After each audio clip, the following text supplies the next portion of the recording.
Hello viewers, I am Deepti. I am going to solve ICSE Class 10 Chemistry paper for the year 2025. Starting with question number 3, the atomic number of two atoms X and Y. X and Y is 14 and then next is Y का है 8. तो X का कितना हो जाएगा? Configuration 284 and here 26. Now the period to which X belongs. So period to which X belongs means KLM. It means third period. तो A part का answer हो जाएगा third period. In B part, the formula of the compound formed between X and Y. X का valency कितना हो रहा है? उसके पास 4 है. It means 4 लिख दिया हमने. Y का 2 गेन करेगा. तो it means X 2 and Y4. लेकिन हमें शॉर्टेस्ट में लिखना होता है तो XY2 आपका यहाँ पर आ जाएगा formula of the compound XY2. Now in second part, justify the following statement. So anode is known as oxidizing electrode. So oxidation takes place at anode means by which electrons leave the electrolyte. क्योंकि electrons leave करते हैं, it means you can also write loss of electron take place at anode, वो भी आपका ठीक होगा. In B part, graphite electrodes are preferred in the electrolysis of molten lead bromide. पूरे paper में सबसे ज्यादा क्वेश्चंस लेड के हैं. एग्जामिनर को लेड बहुत पसंद है, हर तरह से लेड को कवर किया गया. खैर यहाँ तो 4 ही हैं तो उसी में से आना था. तो मोल्टन लेड ब्रोमाइड. तो graphite electrodes are used because they are inert electrodes and unaffected by the reactive bromine vapours. Now आपके पास आ गया आपका मोल कॉन्सेप्ट यानी कि न्यूमेरिकल. मोल कॉन्सेप्ट के भी सारे टाइप के न्यूमेरिकल्स कवर करने की कोशिश की गई है. पेपर काफी बैलेंस्ड है. जिन स्टूडेंट्स ने मोल कॉन्सेप्ट किया है उनका काफी अच्छा स्कोर हो जाएगा. Mg plus 2H2SO4 gives MgSO4 and then 2 water and at the same time SO2 sulfur dioxide also. So now if 60 gram of magnesium is used in the reaction, 60 ग्राम इसकी quantity ली हुई है तो वो हम बाद में लिखते हैं, पहले इसको कैलकुलेट कर लेते हैं. इसका है कितना होता है मैग्नीशियम का 24 और H2SO4 का अगर हम कैलकुलेट करेंगे तो ट्वाइस तो बाहर है ही है, 2H का हो जाएगा. सल्फर का 32 प्लस ऑक्सीजन का मिला के 64, वो 4 है इसलिए 64 डायरेक्टली ले लिया. तो it means 2 into 98. It means यहाँ पर आपका आ रहा है 196 ग्राम. अब हमने देखना है क्या फर्स्ट पार्ट के लिए the mass of sulphuric acid needed for the reaction. इसका कितना मास नीडेड होगा. तो अब मैग्नीशियम का कितना है 24 ग्राम रिक्वायर्ड या नीडेड ऑफ मैग्नीशियम. नीडेड कितना है 196 ग्राम ऑफ सल्फ्यूरिक एसिड. तो अगर मुझे 1 लेना है तो कितना हो जाएगा 196 divided by 24. But given mass is 60 ग्राम. तो 60 ग्राम का कितना हो जाएगा इंटू 60. तो 196 इंटू 60 करेंगे और डिवाइड बाय 24. इसको आप सॉल्व करेंगे तो your answer will be 490 gram. तो 490 gram is your final answer for your first part which is A. Now coming to volume part. The volume of the sulphur dioxide gas liberated at STP. Volume के लिए आप वही formula लगा सकते हैं directly जैसे हमने ये वाला लगाया अभी. गिवन मास है आपके पास, given mass is 60 divided by molar mass of magnesium 24 है. वॉल्यूम हमें कैलकुलेट करनी है और ये वॉल्यूम गिवन है 20. ये मेरा वाला फॉर्मूला जो मैंने आपको एन वाला करवाया अपनी वीडियो में. Now V is equal to 60 into 22.4 हो गया और डिवाइडेड बाय आपके पास 24 आएगा. After calculation you will get V is equal to 56 liter. तो 56 liter is the answer for part B जो कि वॉल्यूम है and for part A this is 490 gram. तो ये A और B part का आंसर हो गया. Now in next part, fourth part, give one significant observation when a solution of barium chloride is added to zinc sulfate solution. तो barium chloride और zinc sulphate. तो क्या बन गया, पहले तो बेरियम ले आया उधर से सल्फेट आया यानी BaSO4 फॉर्म हो रहा है. तो क्या लिखेंगे प्रेसिपिटेट, वाइट प्रेसिपिटेट. आपने पूरा लिखना है वाइट प्रेसिपिटेट क्योंकि ऑब्जर्वेशन में पूरा कलर जाता है. White precipitate of barium sulphate is formed which is insoluble in water also. क्योंकि आपको ऑब्जर्वेशन लिखनी है वाइट प्रेसिपिटेट. मेन वर्ड इसका है बेरियम सल्फेट का white precipitate. Now next is lead nitrate is heated in a test tube. तो lead nitrate को आपने हीट किया तो ऑब्जर्वेशन में कौन सी गैस आपकी रिलीज होगी इसमें, NO2। लेड नाइट्रेट के बाद आपके पास लेड ऑक्साइड भी बनता है, ऑक्सीजन भी बनता है, NO2 भी बनता है। तो आपने ऑब्जर्वेशन में क्या लिखना है, brown, brown colour of NO2, brown colour gas is released. Reddish brown भी आपका, रेडिश ब्राउन यहाँ पर ज्यादा अप्रोप्रिएट रहेगा, तो रेडिश ब्राउन कलर या ब्राउन कलर NO2 इसका प्रोड्यूस होगा। और इसको अगर हम टेस्ट करना चाहते हैं वो भी आगे लिख सकते हैं, स्टार्च आयोडाइड जो कलरलेस है उसको ब्लू ब्लैक कर देगा क्योंकि NO2 रिलीज हुआ है, या फिर पोटेशियम आयोडाइड का टेस्ट भी दे सकते हैं कि पोटेशियम आयोडाइड को ब्राउन कर देगा, या एसिडिफाइड फेरस सल्फेट को भी ब्राउन कर देगा। कोई भी ऑब्जर्वेशन आप इसमें से दे सकते हैं जो NO2 से रिगार्डिंग आपको करेक्ट लगती है, बहुत सारी हैं NO2 के लिए इसीलिए मैंने सारी बोल दी। Now in third part which is related with chlorine gas is passed over moist starch iodide paper, तो starch iodide paper turns blue black, ये आपका मेन ऑब्जर्वेशन आ जाएगा यहाँ पे blue black। तो आपको जब भी ऑब्जर्वेशन बेस्ड क्वेश्चन है तो कलर के ही मार्क्स मिलेंगे, जैसे लाइक इन फाइव पहले में आ गया white precipitate of barium sulphate is formed which is insoluble in water, वो लिख सकते हो, ऑप्शनल है। लेड नाइट्रेट में आपके पास brown colour nitrogen dioxide gas is released which turn colourless starch iodide paper to blue black, या फिर पोटेशियम आयोडाइड टू ब्राउन, या फिर एसिडिफाइड FeSO4 टू ब्राउन, ये कोई भी आप दे सकते हैं, सारे ठीक होंगे। और सी पार्ट के लिए क्लोरीन गैस के लिए starch iodide paper turns blue black, ये आपके ऑब्जर्वेशन है, इसी के मार्क्स मिलेंगे, रिएक्शन लिखने या ना लिखने के लिए कोई मार्क्स नहीं है। Question number 4, a gas cylinder can uphold 150 gram of hydrogen under certain conditions of temperature and pressure if an identical cylinder with the same capacity means equal volume वाला concept आ रहा है, can hold 450 gram of gas G under the same condition of temperature and pressure, बार बार दिया जा रहा है, तो find the vapor density. Now you know the formula for vapor density is equal to mass of one molecule of जो भी हमने G gas ली है और डिवाइडेड बाय नीचे आ जाएगा आपके पास मास ऑफ, लेकिन यहाँ पर हमने हाइड्रोजन गैस का लेना है, यानी मॉलिक्यूल का लेना है, एटम का नहीं लेना, ये हमें ध्यान रखना है। तो मास ऑफ जी गैस जो है वो हमें क्वेश्चन में 450 ग्राम गिवन है, मास ऑफ हाइड्रोजन का एक उसका दिया हुआ है, हमें एटम का, हमें मॉलिक्यूल का लेना है। Coming to second, complete and balance the following equations. Now first आ रहा है आपके पास CH3COONA सोडियम एसीटेट प्लस, आपने कहाँ पढ़ी हुई है ये रिएक्शन, अगर आपको याद है तो लेबोरेटरी प्रिपरेशन ऑफ मीथेन में calcium oxide and in the presence of heat, heat के लिए इन्होंने सिंबल दिया 300 डिग्री का टेम्परेचर, अगर आपको याद हो तो आपने किया हुआ है। फॉर्म क्या हो रहा है, Na2CO3 सोडियम कार्बोनेट, और मीथेन की तो प्रिपरेशन है तो मीथेन गैस फॉर्म करनी है। So this is a balanced reaction for this A part, and now coming to B, this is CH3COOH ethanoic acid plus आपके पास Mg आया, तो यहाँ पर CH3COO आपको बैलेंस ही लिखनी है, तो इसलिए यहाँ पर वैसे भी इसका 2 यहाँ पर आएगा और मैग्नीशियम एसीटेट बनेगा, प्लस साथ में हाइड्रोजन गैस रिलीज होनी है। मैग्नीशियम एसीटेट को बैलेंस करने के लिए आपको लिखना भी है यहाँ पर मैग्नीशियम एसीटेट, क्योंकि बैलेंस्ड इक्वेशन के लिए लिखेंगे तो ज़्यादा बेटर है, यहाँ पर 2 हमें लगाना पड़ेगा। Now hydrogen gas is releasing. Now name the gas produced during each of the following reaction. कल ही मैंने आपके साथ जो वीडियोस कवर की थी, जो नेम द गैस या नेम टाइप वाले क्वेश्चन थे, उनमें से भी काफ़ी सारे आए हैं।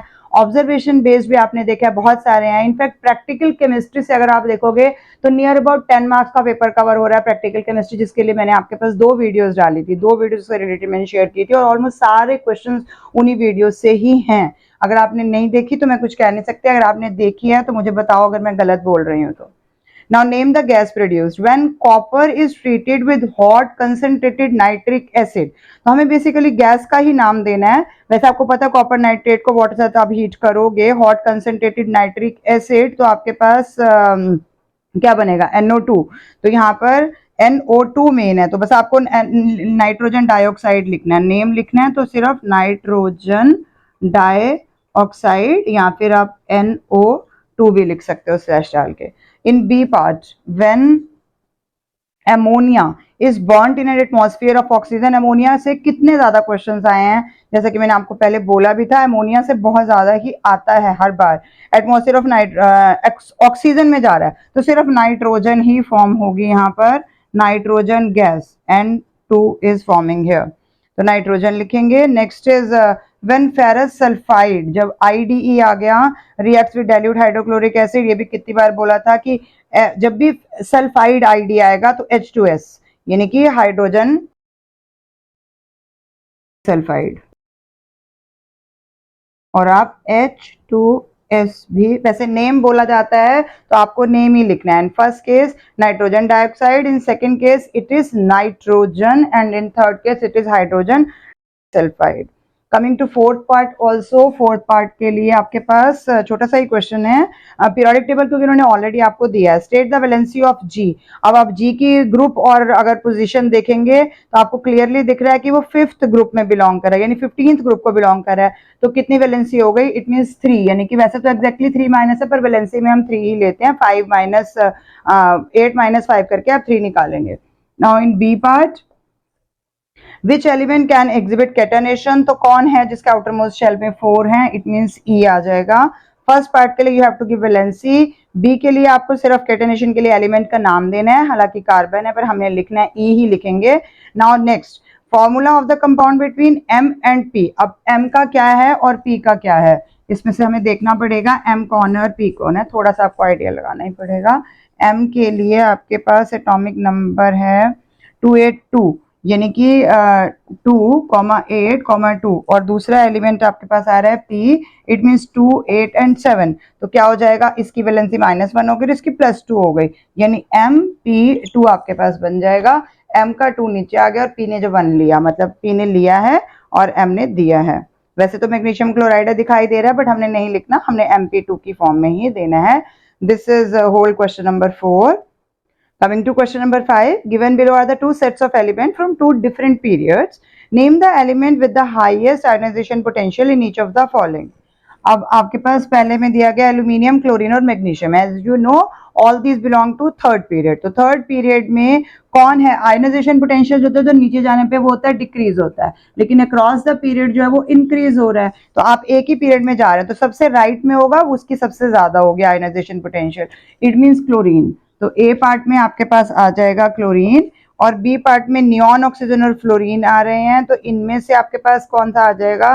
पहले ऑक्सीजन, फ्लोरीन और फिर लास्ट में नियॉन. तो इसमें नियॉन सबसे एक्सट्रीम राइट में, जो भी एक्सट्रीम राइट में है, क्योंकि आयोनाइजेशन पोटेंशियल जो है वो आपका उस तरफ जाने से, मैंने आपको MAY करके वर्ड दिया था जिससे आप ये इजीली लर्न कर सकते हैं.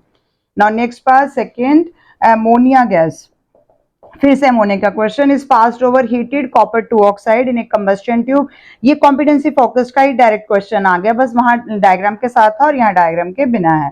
तो अमोनिया गैस को हमने पास किया. Name the gas evolve. तो कौन सी गैस निकलती है यहाँ पर? नाइट्रोजन.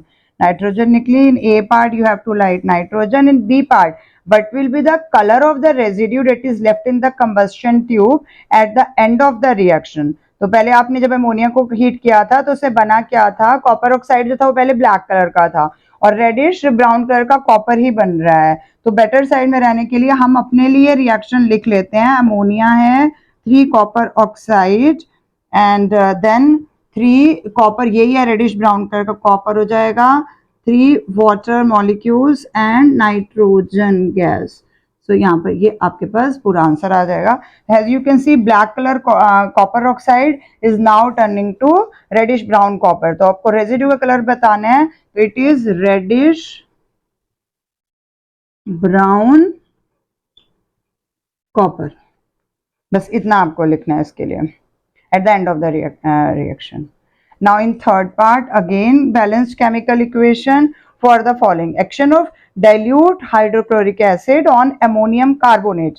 तो ammonium carbonate NH4 CO3, but carbonate की वैलेंसी 2 होती है तो हम पहले बैलेंस करेंगे इसको. फिर इसके साथ हमारे पास HCl आ गया. हमने dilute hydrochloric acid dilute form में लिया है. तो क्या क्या बन जाएगा? अमोनियम क्लोराइड NH4Cl प्लस साथ में आपके पास वाटर, और क्योंकि हमने कार्बोनेट लिया है तो कार्बन डाइऑक्साइड, कार्बोनेट है तो कार्बन डाइऑक्साइड तो बनेगी. बैलेंसिंग के लिए we have to place 2 here and also 2 here. तो ये आपके पास आएगा ammonium carbonate plus 2 HCl gives 2 ammonium chloride, water and then carbon dioxide. This is A part. Now coming to B, oxidation of sulfur with hot concentrated nitric acid. तो sulfur with hot concentrated nitric acid के साथ आपने करे हुए हैं, दोनों अलग अलग से आते हैं आपके पास ये, तो H2SO4 एक प्रोडक्ट बनेगा, साथ में वाटर बनेगा और साथ में NO2 भी बनेगा, क्योंकि नाइट्रेट है तो NO2 भी आएगा। For balancing you have to place 6 here, water के लिए 2 here and then 6 here also, तो 6 HNO3 with sulfur gives this thing. Now in third part, reaction of concentrated sulfuric acid with carbon, तो carbon with sulphuric acid, सारे chapters cover किए गए। Study of compound आपने जैसे देखा था specific paper में ज्यादा मार्क्स का है, वही चीज आपकी यहाँ पर भी फॉलो हो रही है। नियर अबाउट 32 मार्क्स का मैंने आपको ये चैप्टर दिया था if I am not wrong, तो लगभग उतने ही मार्क्स ये कैरी कर रहा है। प्रैक्टिकल केमिस्ट्री उल्टा हर साल इंक्रीज हो रहा है, यही मैंने आपको बोला था, और वो इस बार और भी ज्यादा है। 10 मार्क्स का तो मैंने अभी काउंट कर लिया, उससे भी ज्यादा का होगा। तो CO2, 2 molecules of water, 2 molecules of sulphur, और यहाँ पर बैलेंसिंग के लिए 2 सल्फ्यूरिक एसिड आपको लगाना पड़ेगा। This is the reaction of concentrated sulphuric acid with carbon. ये हमारा थर्ड पार्ट था। Now coming to last part of this question, Rohit took 2 different salt solutions in test tube C and D। अब आपको clearly दिया हुआ है कि C और D में कौन कौन है, क्या क्या सॉल्ट लिया हुआ है उन्होंने, ये आपको ऑलरेडी गिवन है। C है और D है। C में आपके पास AgNO3 डाला गया है, तो रिएक्शन लिखनी नहीं है, ऐसे ही लिख रही हूँ। AgNO3 में हमने ऊपर से क्या डाला है, डाइल्यूट HCl, तो डाइल्यूट HCl डालेंगे तो यहाँ पर आपको दिख ही रहा है AgCl की प्रेसिपिटेट फॉर्म हो जाएगी। तो AgCl फॉर्म होगा, HNO3 के साथ आएगा, बैलेंस लिखना पड़ेगा आपको क्योंकि मैंने ये रिएक्शन में लिखा है AgCl बन रहा है। The product form in the 2 test tube C and D are silver chloride, उसने दे भी दिया है, और उधर आ जाएगा लेड क्लोराइड, तो लेड क्लोराइड भी हम डायरेक्टली लिख लेते हैं, PbCl2 आपका D में फॉर्म हो रहा है। Now one common observation made by Rohit in both the reaction, तो फर्स्ट केस में आप क्या लिखोगे, यहाँ पर हमें ऑब्जर्वेशन के मार्क मिलने हैं, इस रिएक्शन को लिखने के कोई मार्क नहीं है, क्योंकि ही हैज ऑलरेडी गिवन कि AgCl फॉर्म हुआ और D में PbCl2 फॉर्म हो रहा है। तो ऑब्जर्वेशन में क्या लिखेंगे, यहाँ पर थिक कर्डी वाइट प्रेसिपिटेट, इस तरफ फॉर्म हो जाएगी, और उधर भी हमारे पास यही बनेगा, उधर हम सिर्फ white precipitate is forming. Now observation made by him on addition of excess of ammonium hydroxide to the product formed in test tube C में अगर मैंने एक्सेस में डाला, तो एक्सेस में आप से AgCl में डालोगे तो क्या होगा, वो सॉल्यूबल हो जाएगा। सॉल्यूबल इन किस में है, NH4OH, जब एक्सेस में डाला तो NH4 में वो सॉल्यूबल हो जाएगा। जबकि हमारे दूसरे में लेड क्लोराइड है, और आपने देखा हुआ टेबल आपने अच्छे से करा एनालिटिक केमिस्ट्री वाला, उसमें वो अभी भी इनसॉल्यूबल रहेगा, इनसॉल्यूबल इन एक्सेस ऑफ ये। तो ये सेकंड पार्ट के लिए आएगा आपका टेस्ट ट्यूब, ये ऑब्जर्वेशन जो है थिक कर्डी वाला। बी के लिए आप बेसिकली 2 पॉइंट्स बना के ऐसे दे दो कि टेस्ट ट्यूब C में क्या हुआ और D में क्या हुआ। पहला A पार्ट के लिए आपने ये ऑब्जर्वेशन लिखी है, जो हमने कलर लिखा है। बी पार्ट के लिए सॉल्युबिलिटी और इनसॉल्युबिलिटी कहा जाएगा कि वो एक्सेस में भी डिसॉल्व नहीं होगा।